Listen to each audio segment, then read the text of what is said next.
So, hello guys, what's up? It's me again, si Mima Alicia nyo at nagbabalik ulit para sa ating panibagong video. Nako! Ay, magdasal ka na! Hindi pwedeng ay Barbie. Nako, ay, magdasal ka na!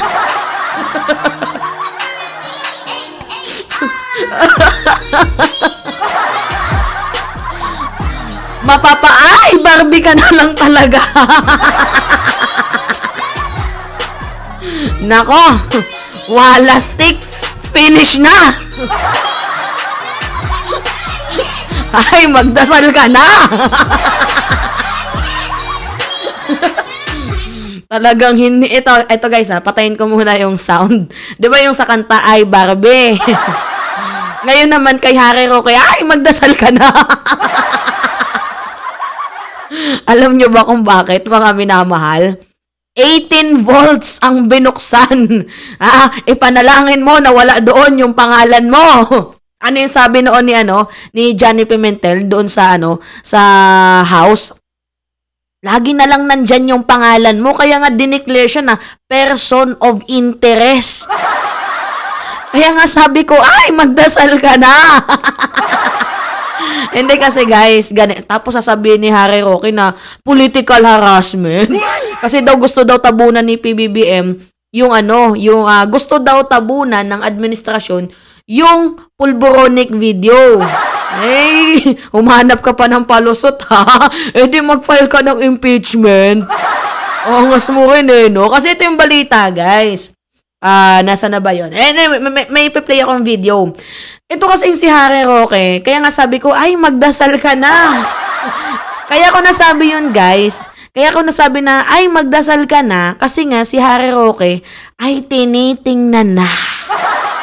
Minaman-manan na po. Yeah! Sabi ko na.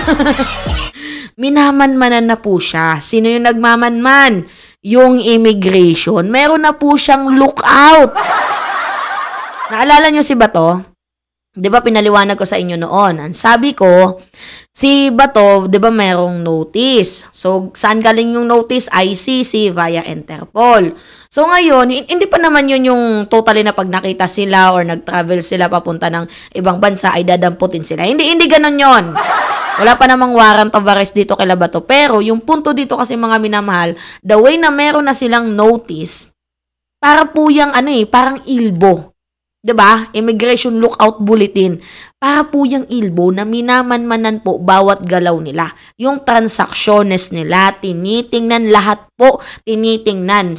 Kung ano man yung galaw nila, lahat po tinitingnan ng notice. 'Di ba? Kasi may notice na nga pinapatingnan.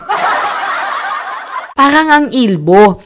So ngayon, yung nangyari dito kay Harry Roque, mismong immigration na mismo yung nagpatupad ng lookout dito kay Harry Roque. Kaya nga ang sabi ko, ay, magdasal ka na. Magdasal ka na. Tapos sasabihin ni Harry Roque. Tapos sinabi ni Harry Roque na itong ginagawa sa akin ay political harassment. Political harassment ba yun? Political harassment ba yun, guys? Sa tingin nyo? Kaya alam mo 'di ba kinakaya-kaya niya sa Senate itong si Risa Ontiveros. Ano yung sabi niya kay Risa Ontiveros? Parang pinapangaralan na niya ng batas. Parang, syempre, hindi naman abogado si Senator Risa, 'di ba? Pero kudos pa din kay Senator Risa Ontiveros dahil doon nakakuha ng tawag dito, doon nakakuha ng idea yung House. Kaya nga talagang sa pangalawang hearing na pagdinig doon sa House, nasunog na agad ni Johnny Pimentel itong si Harry Roque. Napaamin 'Di ba? Napaamin siya. So, paano yung pag-amin? Inamin niya na kanya yung bahay. Inamin niya din na parang nag-harboring of criminal siya. Bakit? Kasi alam niyang may kaso yung tao. Pero tinago niya pa din. Pero ang pagkakasabi niya, ay hindi ko alam na nalaman ko lang na meron pala silang kaso nung na pala, ganyan, late ko nang nalaman. Pero, the way na sinabi mong may kaso, alam mong may kaso, harboring of criminal pa din yun. 'Di ba? So, sinunog siya.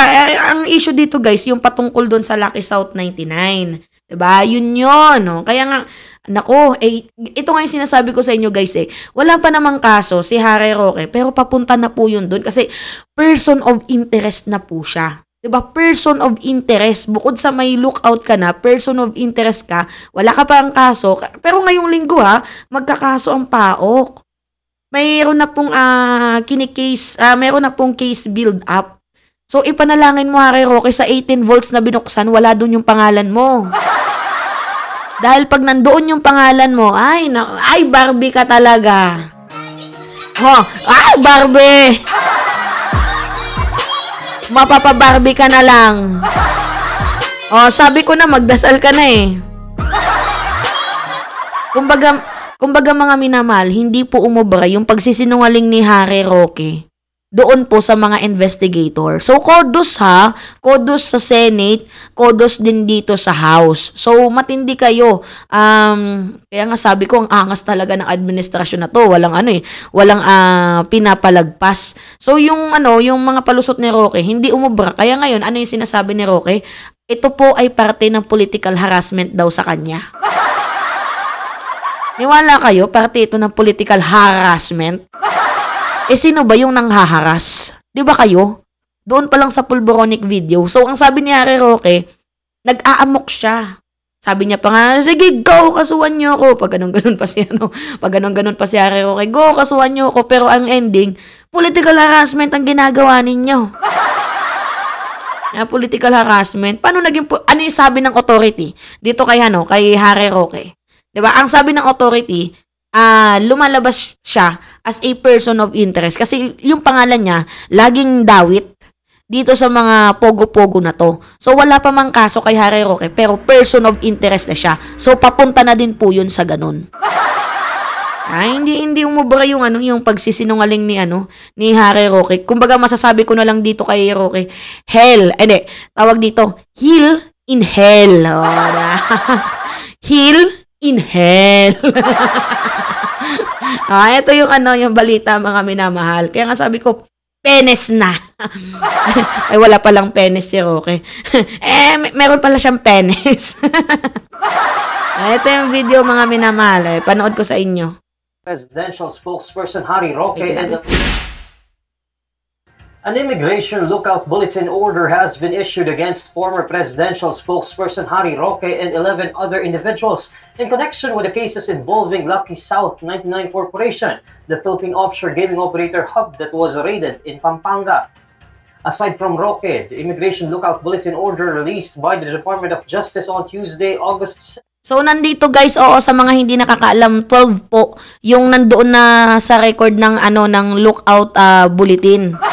So, kabilang dito, banggitin ko muna yung pangalan kabilang dito sa mga sa mga pangalan na under investigation.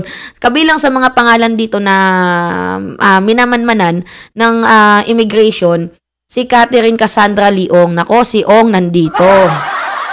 Herminio Harry Roque, pangalawa. Nako, second honor si Madam.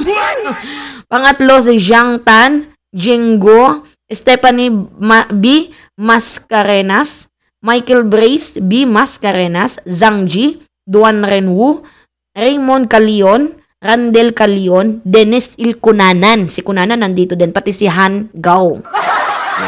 Yan po yung mga minamanmanan ng immigration ngayon. 12 na sila.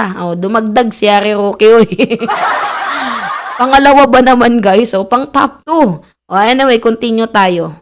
6 also includes 11 other individuals with relation to the case. The order states that considering the gravity of the possible charges against the individuals covered by the order, there is a strong possibility that they may attempt to leave the country. The immigration lookout bulletin order may not prevent Roque and the 11 others from leaving the country, as it is intended only for monitoring purposes and does not constitute a prohibition against departure. It is only the courts that can issue a whole departure order.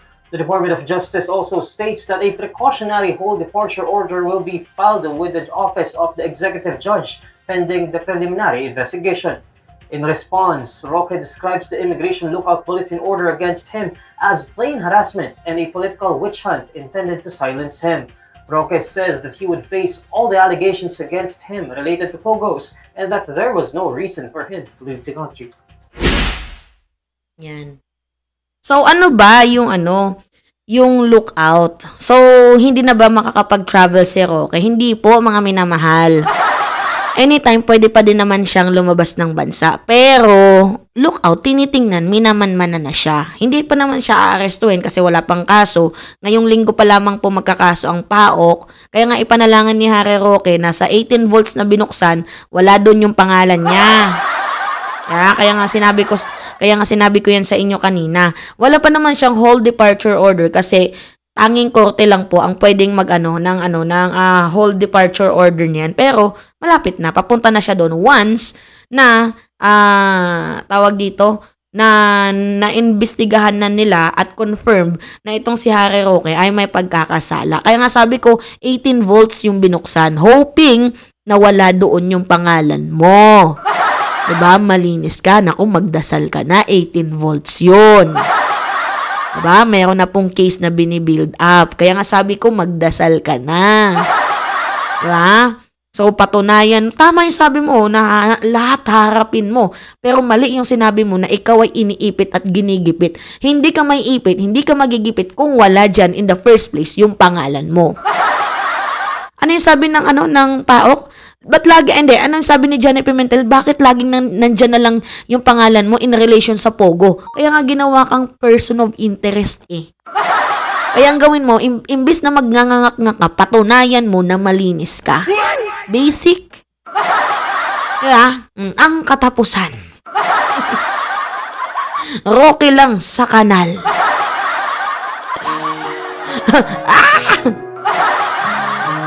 Ay, may lookout. Ay, yari ka na. Ay, magdasal ka na. Barbie, sabi ko na. Yan. Kumbaga pinakaganti na din to ng mga tao doon sa hello. Kumbaga ganti na din to doon ng mga tao sa Maribeles. Alam niyo 'yun? Kumbaga nakaganti na yung mga tao doon sa Mariveles. Nakalimutan ko yung yung exact na lugar na kung saan Bataan ba yun, yung pinagtayuan ni Roque ng Pogo na kung saan yung mga tao pinalayas niya dun. Yun yung sabi sa statement ng mga tao dun na. So, unti-unti nang lumalabas. Kumbaga, malapit na.